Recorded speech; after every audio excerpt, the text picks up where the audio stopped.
buscarei, que possa morar na casa do Senhor todos os dias da minha vida, para contemplar a formosura do Senhor e aprender no seu templo. Porque no dia da adversidade me esconderá no seu pavilhão, no oculto do seu tabernáculo me esconderá, por-me-á sobre uma rocha. Podemos sentar. Meus irmãos, queridos, irmãs,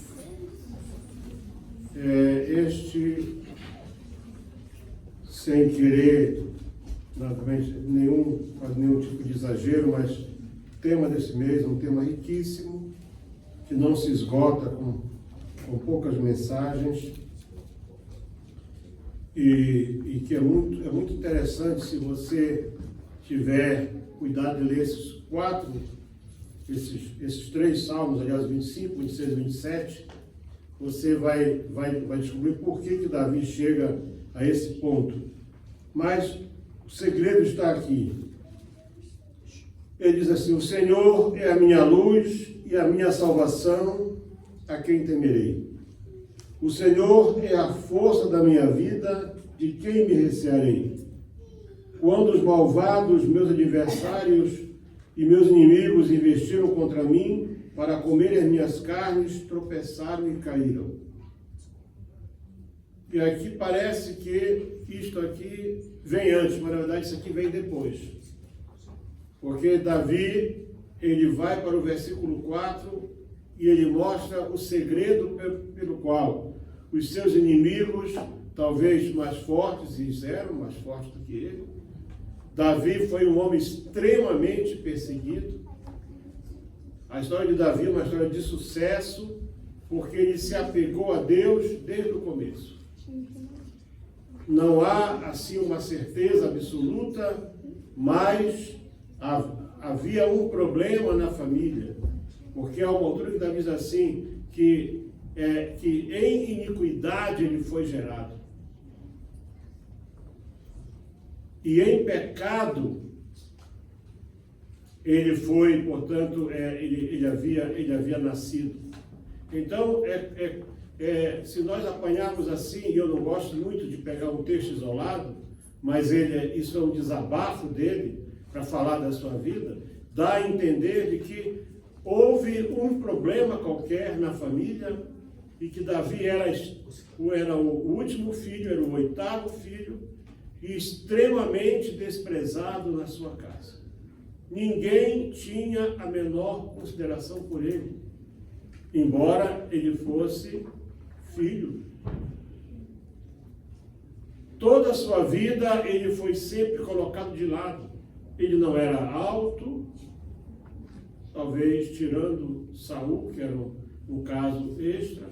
O judeu, na verdade, eles não são um povo de grande estatura, mas ele tinha ainda contra si o fato de ele ser ruivo, né? E as pessoas muitas vezes discriminam quem é ruivo. Então ele era pequeno, era mais novo, era ruivo, e ele estava sempre de lado. Mas ele descobriu algo lá no campo, cuidando daquelas ovelhas que seu pai lhe confiara. Ele, com a sua harpa, que era um instrumento bem simples, ele dedilhava e ele cantava salmos e ele orava. Por exemplo, ele diz uma altura da sua vida: Senhor, eu tenho andado na sinceridade. Examina-me, Senhor, e prova-me. Esquadrinha a minha mente. Ele fala assim: não me tenha sentado com homens vãos, tenho aborrecido a congregação dos malfeitores, lavo as minhas mãos na inocência. Então, quando você chega aqui, ele começa: o Senhor é a minha luz e a minha salvação.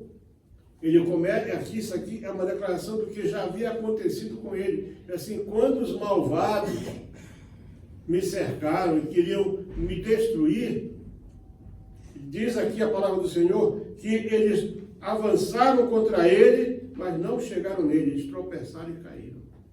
Mas por que isso? Porque ele tinha feito um compromisso com Deus. Ele diz assim: uma coisa pedi ao Senhor, e buscarei, que possa morar na casa do Senhor. Então não é que ele fosse morar dentro do templo, não havia templo nessa altura. Não havia templo.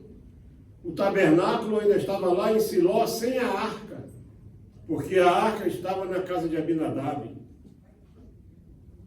Quando Salomão constrói o templo, ele manda trazer o tabernáculo. E a arca, tudo que era do tabernáculo estava lá. Só a arca foi que ele colocou para o interior do Santo dos Santos. Então, nessa altura, não tinha... Então, não vamos tomar esse sentido literal. Isso aqui, habitar na casa do Senhor, quer dizer, ele queria ter uma comunhão diária e constante com Deus. Não vão agora esses irmãos que se chamam de desigrejados: eu tenho razão de não ir no culto. Eu tenho razão de não estar em nenhuma igreja. Não. Não tome isso também dessa maneira. Porque naquela altura, Israel era uma nação em reconstrução. Desde o grande avivamento que aconteceu no capítulo 35, quando a idolatria foi tirada e foi enterrada, a idolatria foi banida dali, do povo, o povo caminhou de maneira correta.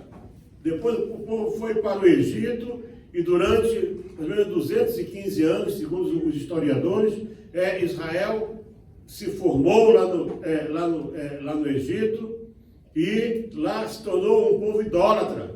Mas eles tiveram uma altura, quando eles foram confrontados por Deus por causa do pecado do bezerro de ouro, quando Deus disse: eu não vou mais acompanhar vocês. A Bíblia diz que eles fizeram o quê? Eles tiraram os seus atavios, tiraram os seus enfeites.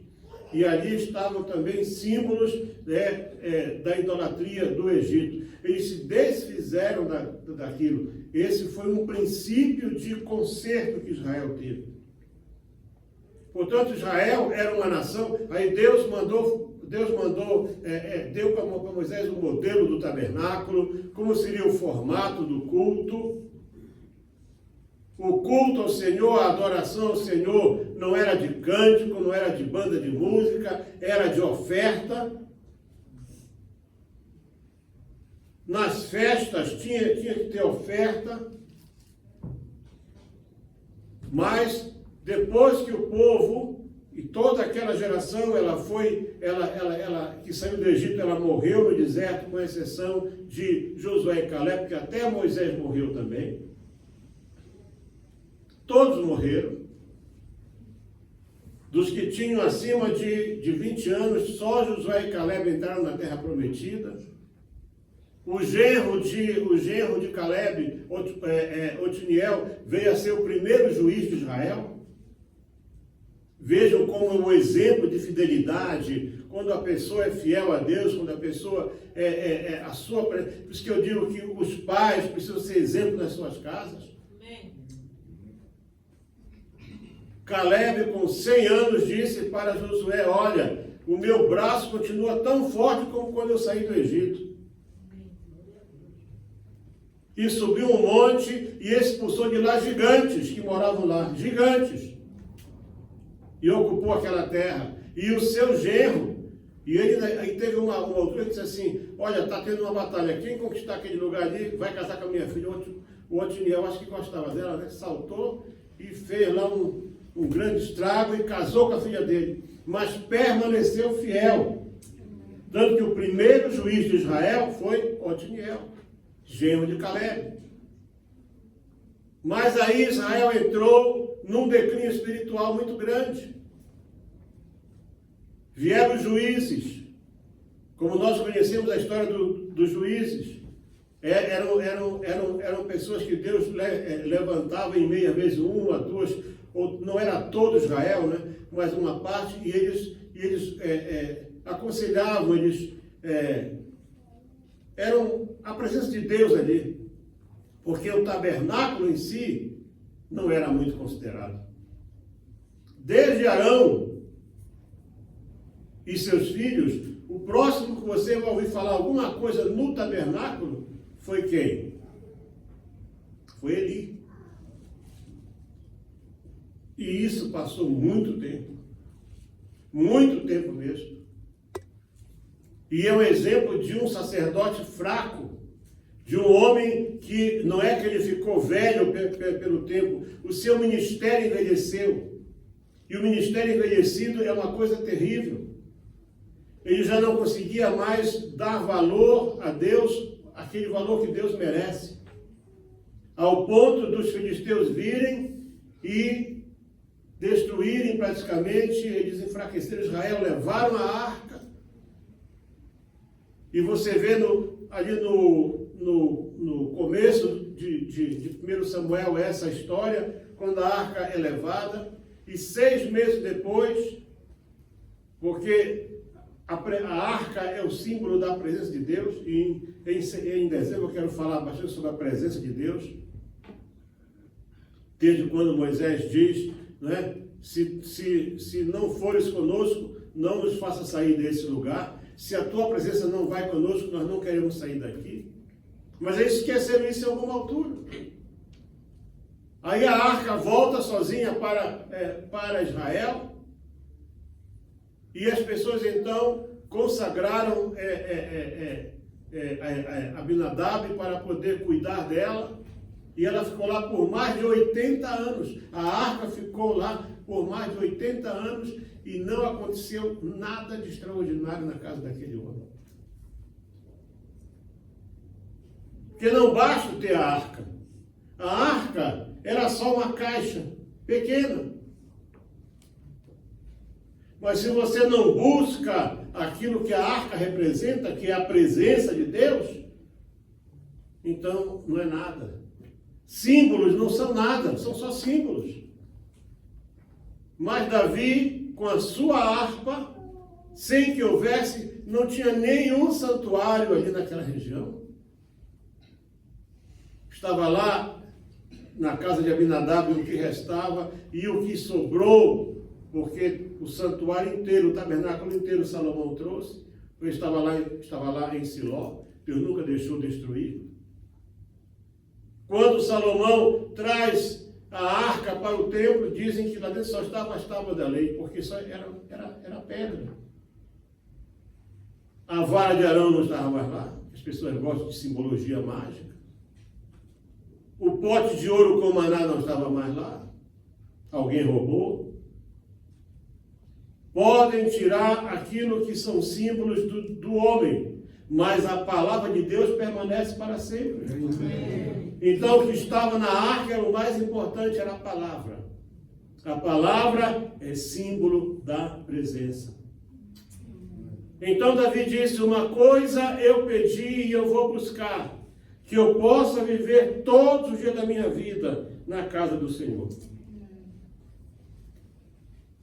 Para contemplar, ele queria duas coisas, para contemplar a formosura do Senhor e aprender no seu templo. Mas que templo se não havia templo?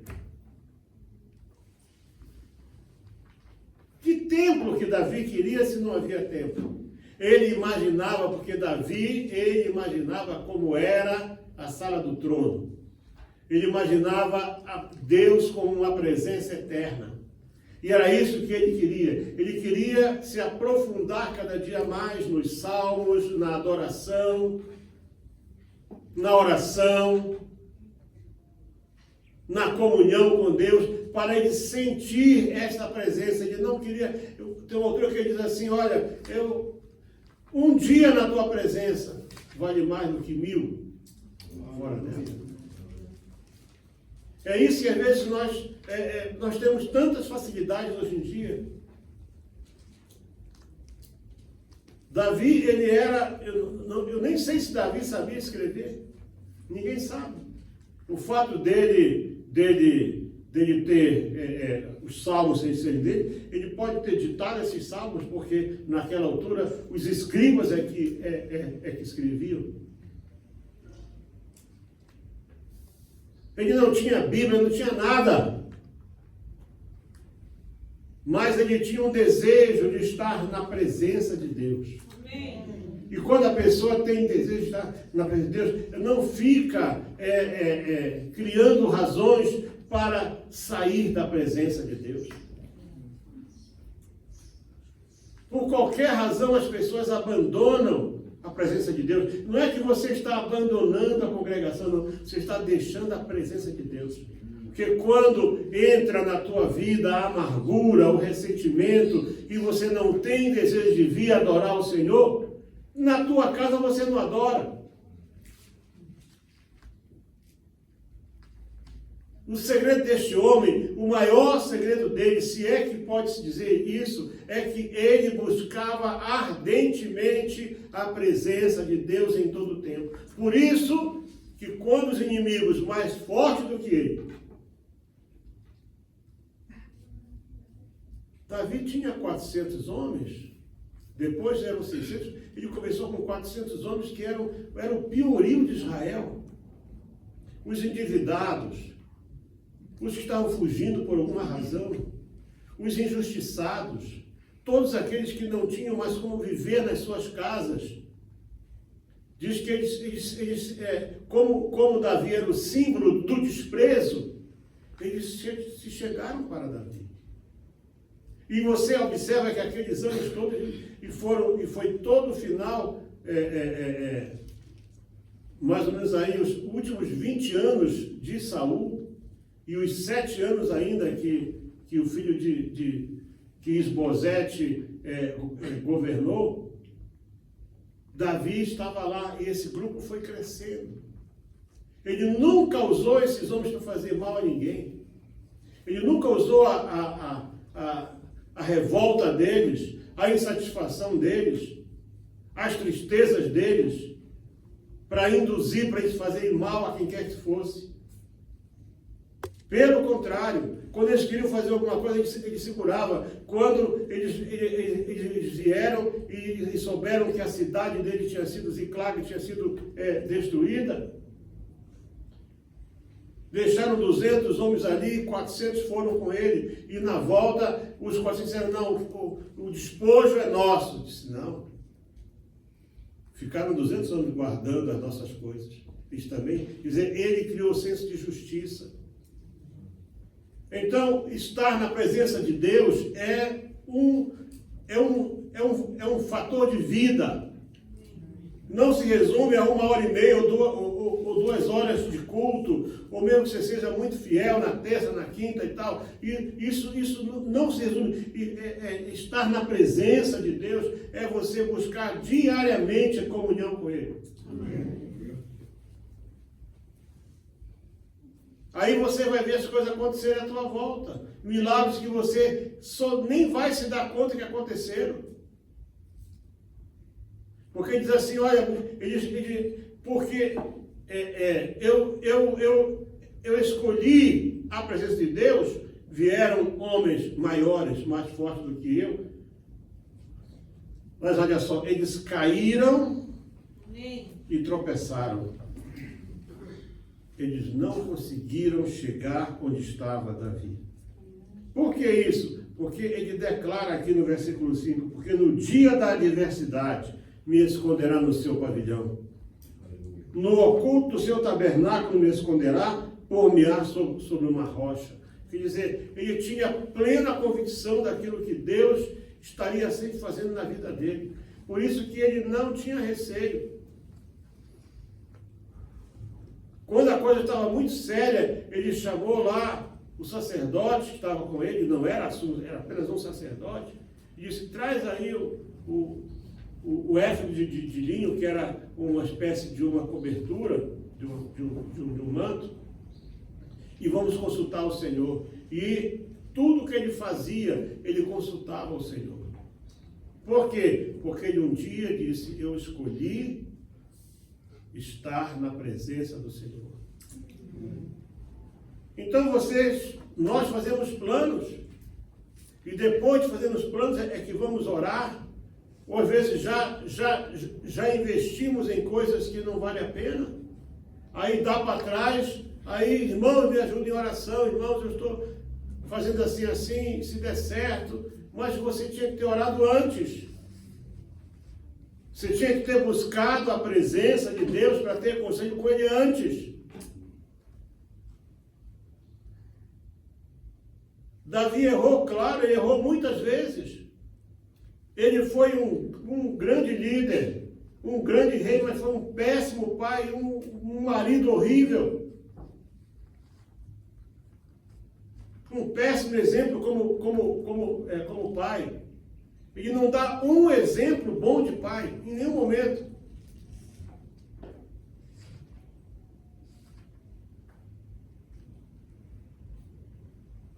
Isso porque isso é parte da natureza humana, o erro é parte da vida, mas não invalida as vitórias que ele conquistou. Exatamente porque ele um dia disse, eu pedi, Senhor, eu quero morar na tua presença, e ele lutou, disse, eu vou buscar isso aí.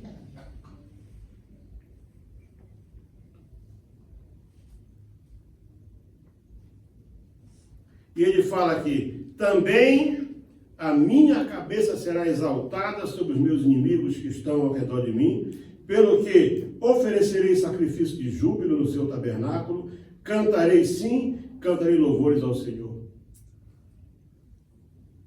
Ele tinha feito uma tendazinha para Deus. Ele fez uma tendazinha. Até que ele disse assim, poxa, eu moro numa casa de cedro e de marfim, e a arca do Senhor, quando ele trouxe a arca, né? Está numa tenda. Então era lá, quer dizer, ele logo, Saul esteve mais de 40 anos, irmão. 42 ou 43 Saul esteve, só fez bobagens. 2 anos andou mais ou menos e 40 anos andou torto. Assim que Davi assumiu o trono de Israel, ele disse assim, eu tenho que trazer a arca para cá. Eu vou trazer a arca para cá. E ele traz a arca. Mas ele não entendia nada do serviço do culto. Ele só entendia de guerra. Ele pegou, levou os soldados. E carro de boi. E aí teve a tragédia. Uzá foi rasgado ao meio porque Uzá nunca aprendeu com o seu avô Abinadab como lidar com a arca. Os filhos muitas vezes não sabem como lidar com Deus porque os pais não dizem nada, não ensinam. Tem pais e mães que na igreja são santinhos, né? Em casa são santanás, de tão ruins que são. Só sabem amaldiçoar, tratar mal. Então, que exemplo Uzá tinha? Não me admira que aconteceu essa tragédia. Uzá foi rasgado ao meio.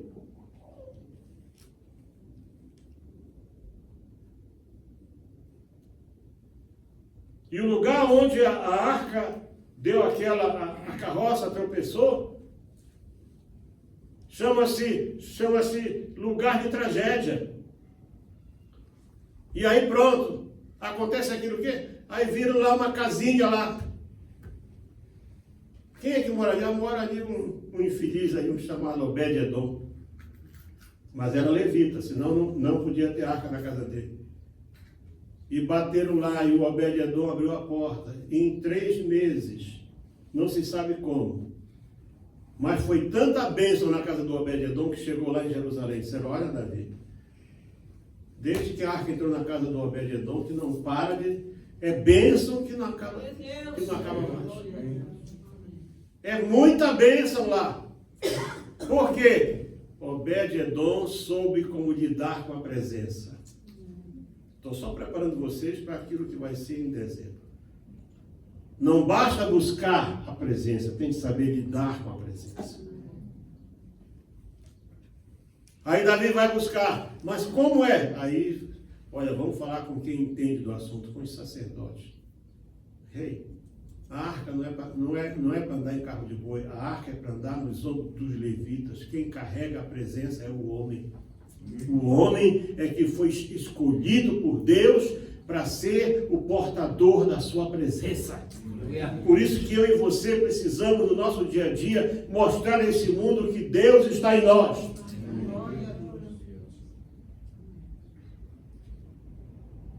Qual é o teu testemunho na escola? Qual é o teu testemunho no trânsito? Qual é o teu testemunho no trabalho? Qual é o teu testemunho quando tu vai fazer compra? Eu vou experimentar aqui essas bananas, quem sabe se tiver bom, eu compro. Aí pega uma e come. Mas não paga. Quando chegar no céu, vai ter uma banana bem grande na porta do céu. Então não vai poder passar por aquela banana. Chocolate. Hã?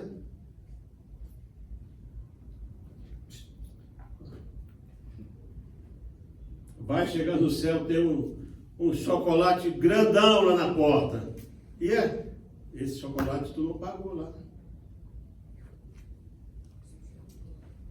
Presença é coisa séria. Você pede, Deus ouve. Mas Deus espera que você saiba como lidar com a presença dele. Aí ele fala isso. Ouve, Senhor, a minha voz quando clamo. Quando disseste, buscai o meu rosto, o meu coração te disse, Senhor, o teu rosto eu vou buscar. Não esconda de mim a tua face. Não rejeites o teu servo com ira. Ele sabia que ele fez. O Davi tinha uma vida bem atribulada, meu irmão.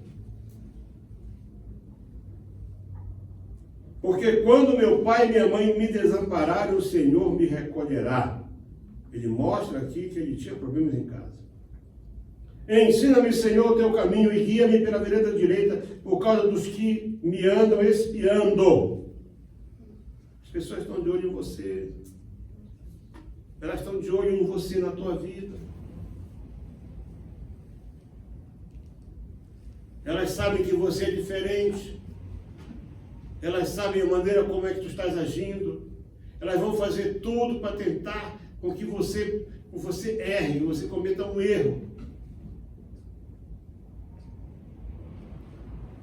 Ensina-me, Senhor, o teu caminho e guia-me pela vereda direita, por causa dos que me andam espiando.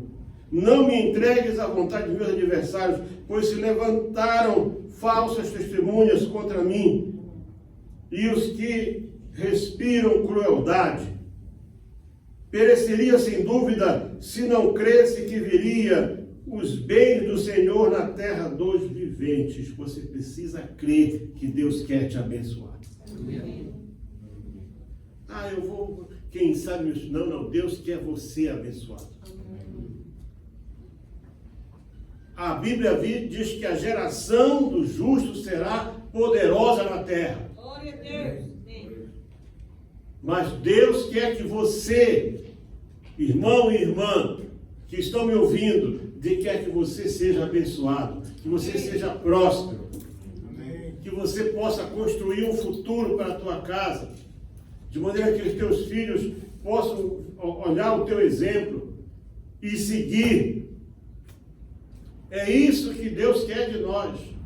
Então, pedir, Senhor, fala comigo. Todo mundo quer que Deus fale. Senhor, fala comigo, Senhor. Mas você só diz, mas você não, lá dentro de ti não está esse desejo. E Deus fala de maneira diferente. Deus se comunica com cada um de nós de forma diferente. Mas sempre Ele vai ter uma maneira de falar com cada um de nós, porque Ele quer ter comunhão conosco. E fala, não me entregues à vontade dos meus adversários. Pereceria sem dúvida, se não cresce que viria os bens do Senhor na terra dos viventes. Aí ele termina dando para nós aqui um alerta. Espera no Senhor, anima-te, Ele fortalecerá o teu coração. Espera, pois, no Senhor. Glória a Deus. Então, é isso, esse é que é o segredo. Não existe uma fórmula mágica. O segredo é você buscar a presença e você permanecer na presença. Porque quando você permanece em comunhão com Deus, Problemas vão surgir com toda certeza.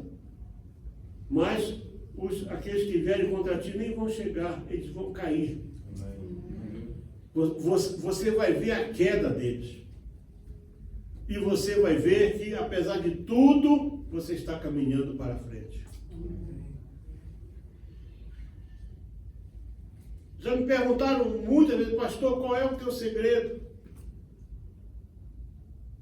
Como é que você consegue? Já mandaram espiões na minha casa. Até que um dia o camarada ficou tão incomodado que ele falou para a irmã Rosa, eu não falei que eu vim aqui, que eu fui mandado para poder espionar vocês.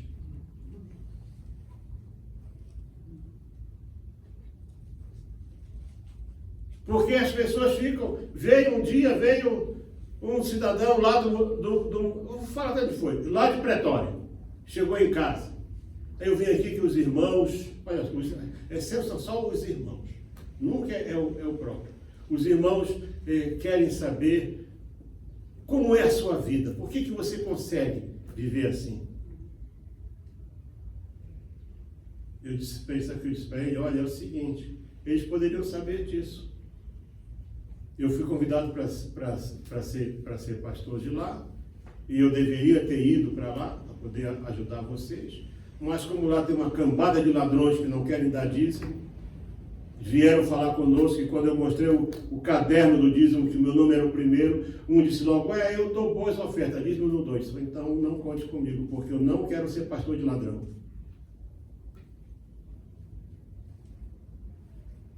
Mas se você tem comunhão com Deus, você sabe aquilo que é de Deus. Não sei que ninguém fica ensinando, você sabe aquilo que é de Deus. Você tem prazer de entregar as ofertas. Você tem prazer de entregar dízimo. Você tem prazer de cumprir voto. Você tem prazer de abençoar a obra.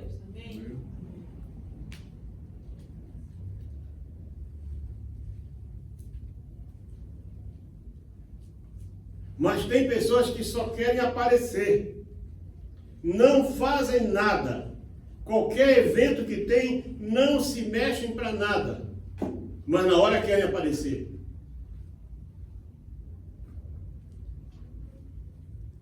E uma das coisas que eu vejo em Davi, que ele era humilde, ele não fazia questão de aparecer.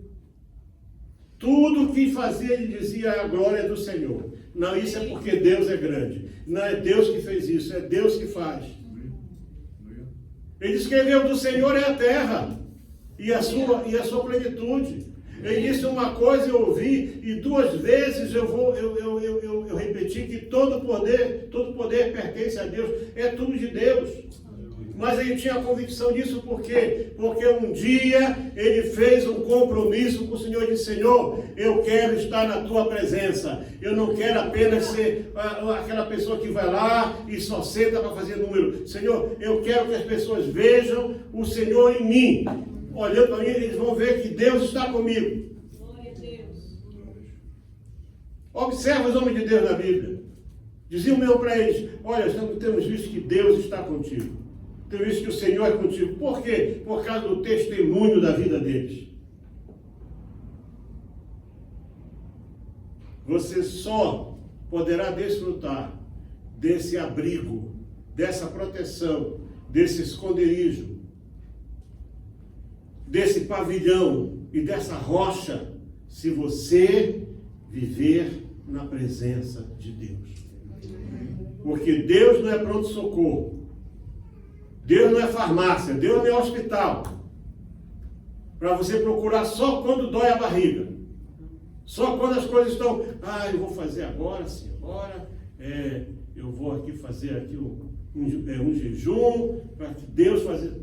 Essa é a coisa errada. Leia Isaías 58 para você entender o que Deus quer, como é o jejum que Deus quer. Jejuar não é só deixar de comer, não. Tem gente que acha que jejuar é só deixar de comer, não é. O jejum é algo muito maior do que isso. O jejum é um propósito com Deus, e propósitos com Deus não podem ser quebrados. E você jejua, e quando você jejua, entenda uma coisa, se você está jejuando para Deus, você tem que esperar Deus agir. Você não marca prazo para Deus. Porque alguém disse, não, vem aqui, vamos fazer a campanha dos 7 isso, 7 aquilo, e com 7... Não, ninguém marca tempo para Deus. Mas quando você está em comunhão com Ele, todo tempo é tempo com Deus. Porque você tem uma proteção que ninguém mais tem. Você tem um Todo-Poderoso. Ele disse assim, laços da morte me cercaram. Abismos do inferno vieram sobre mim.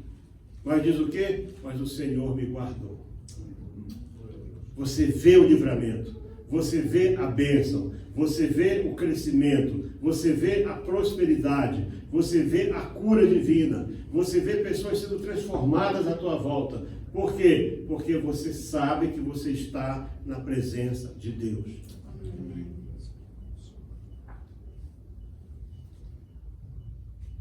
É isso que Deus quer de nós. Deus não exige mais nada de nós. Mas se você faz esse tipo de oração, você fala, como Davi disse, uma coisa pedi ao Senhor e a buscarei, que possa morar na casa do Senhor todos os dias da minha vida, para contemplar a formosura do Senhor e aprender no seu templo. O seu templo aqui é a presença dele. O que se aprende com a presença de Deus? Quando Israel sai do Egito, a nuvem de Deus estava lá. Você vê há dezenas de versículos na Bíblia confirmando isso. Inclusive, eu separei uma referência aqui que é muito interessante. É Números capítulo 10, 34, diz assim, 33. Assim partiram do monte do Senhor, caminho de 3 dias. E a nuvem do Senhor ia sobre eles de dia, quando partiam do arraial. Vejam só, a nuvem estava sobre o povo de Deus. Eles caminharam 40 anos. Não se aperceberam disso. Eles estavam no tabernáculo. Eles estavam no pavilhão. Eles estavam sobre a rocha. Porque Deus é fiel na sua palavra. O que Deus promete, Ele vai cumprir. Eu digo sempre, se você tem promessa de Deus, não se apresse. Deus tem a maior pressa de Deus em fazer cumprir a promessa dele na tua vida. Agora, a promessa de Deus não é aquilo que você quer, não é aquilo que você escolheu. A promessa de Deus é aquilo que é melhor para a tua vida, que é melhor para o teu lar, melhor para a tua família. Isso que é a promessa de Deus. Como o Senhor disse, se vocês que são maus sabem dar coisas boas aos vossos filhos, quanto mais o vosso Pai saberá dar o quê? Ouro? Não, o Espírito Santo, aquele que eu pedi. Então, as pessoas querem, muita gente fala assim, eu quero o Espírito Santo. Mas ele quer um carrinho novo, ele quer uma casa grande, ele quer um emprego, salário. Mas Jesus disse, vocês, qual é o pai que o filho pede pão e dá uma pedra? Ninguém, Senhor. Pois é, vocês que são maus fazem, E Deus, então, quer dar para vocês o melhor, o Espírito Santo. Aleluia.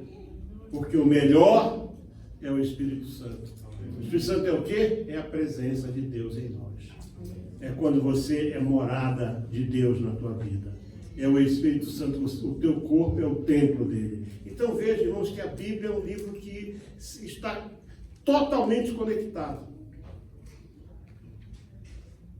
Eu nem gosto dessa separação de Antigo e Novo Testamento. Para mim, é tudo uma coisa só, é tudo promessa, é tudo Deus mostrando o que Ele quer. Glória a Deus.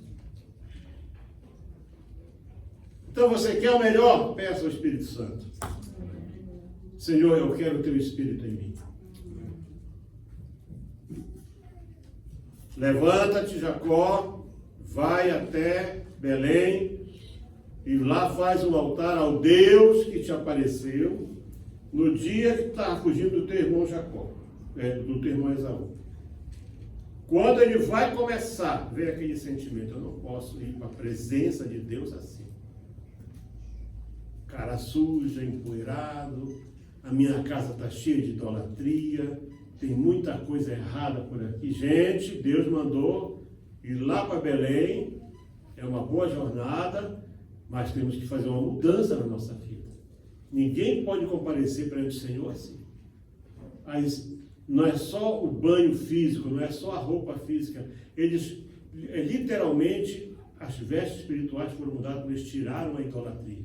Tiraram tudo aquilo que não ia honrar o Senhor.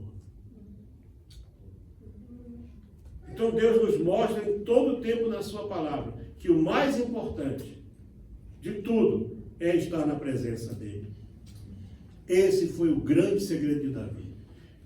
É por isso que ele foi, até hoje, é considerado um dos maiores. Israel, é difícil você encontrar um judeu que deixe de reconhecer aquilo que Davi foi. O judeu só não gosta quando a gente fala que Davi é Jesus descendo de Davi, né? Ele disse, essa parte ele não gosta. Esse é o problema deles. E ainda estão com o véu da escuridão sobre eles. Mas nós sabemos o que Jesus é para nós.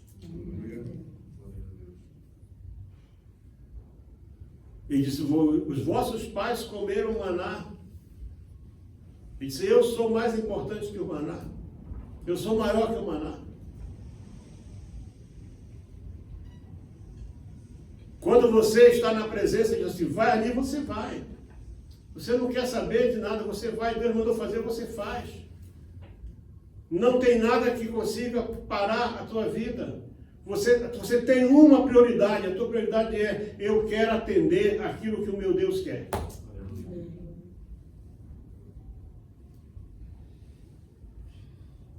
Nunca mais esqueça isso. Vou repetir para poder encerrar. Vamos estar de pé. Salmo 27. Ainda que o exército me cercasse, o meu coração não temeria. Ainda que a guerra se levantasse contra mim, nele confiaria. Uma coisa pedi ao Senhor, e a buscarei, que possa morar na casa do Senhor todos os dias da minha vida, para contemplar a formosura do Senhor e aprender no seu templo, porque no dia da adversidade me esconderá no seu pavilhão. Não precisa nem você gritar. Já está determinado isso. No oculto do seu tabernáculo me esconderá e pôr-me-á sobre uma rocha. Meus irmãos, que nós possamos pôr esse propósito no nosso coração.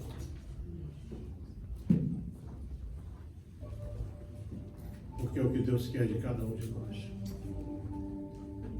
Que você tenha isso como parte mais importante da tua vida.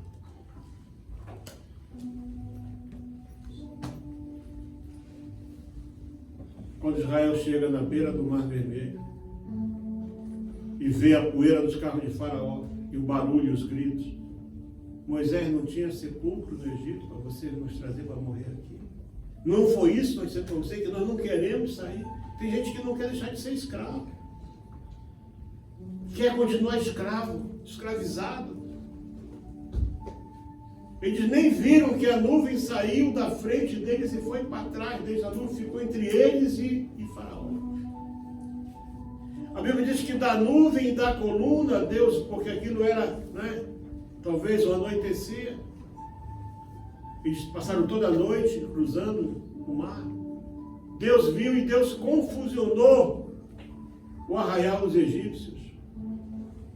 Eles começaram a andar com dificuldade. As rodas do carro caíram. E esse povo dizendo aqui, eu queria continuar escravo.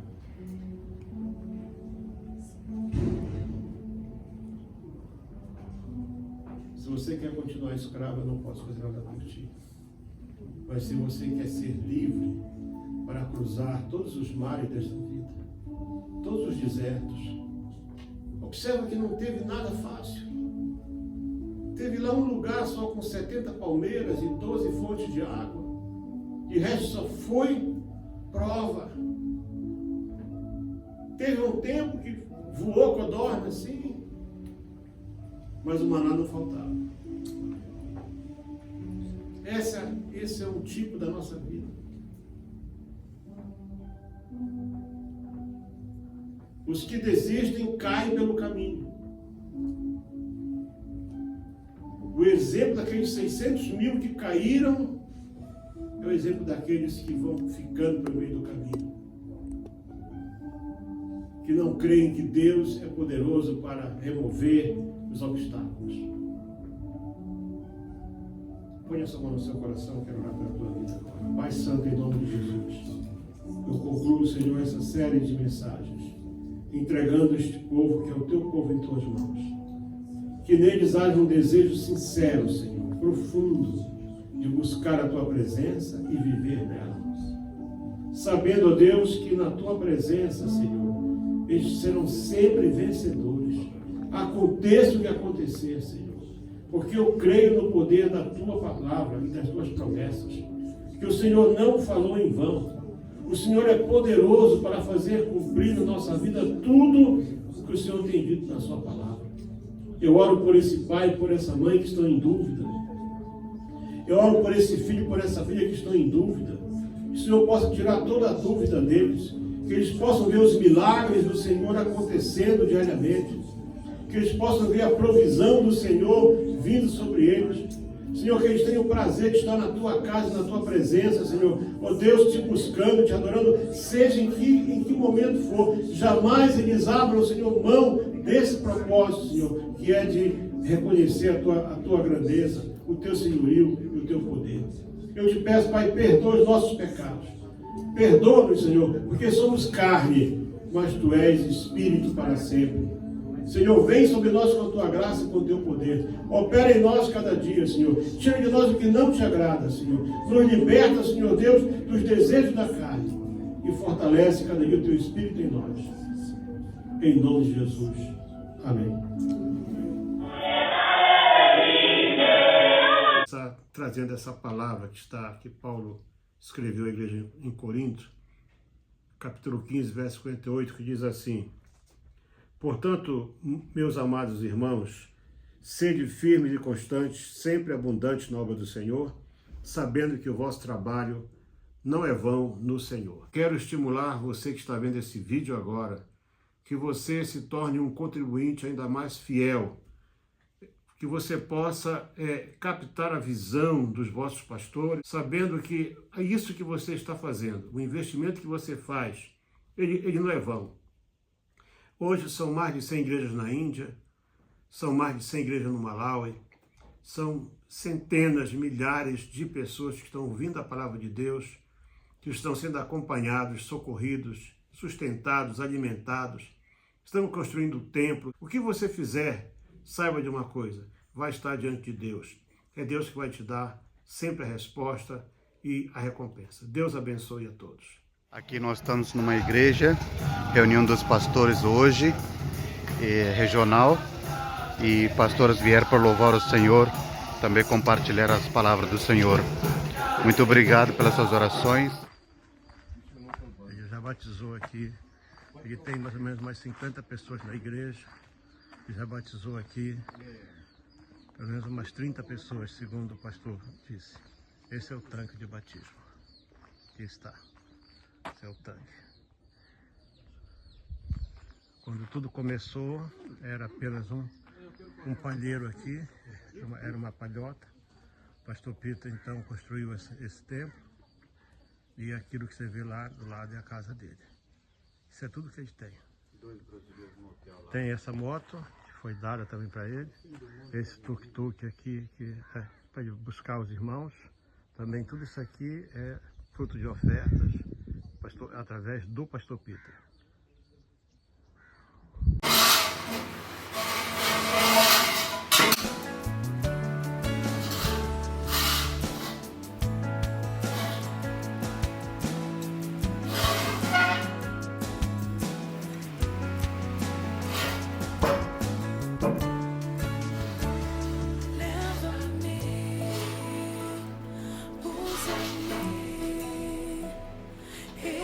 Pastor Eliel, aqui as pessoas estão comendo, estão jantando, é a inauguração. Aí vou mostrar a casa aqui para o senhor. E aqui a varanda. Aqui é o filho do pastor Ramesh. E aqui é uma varanda boa, dá para sentar. Estamos aqui na cozinha. E aqui um quarto. E pisos, ficar sentado para comer. E aqui um banheiro. É assim, pastor e Ramesh e a esposa. Obrigado. Deus abençoe.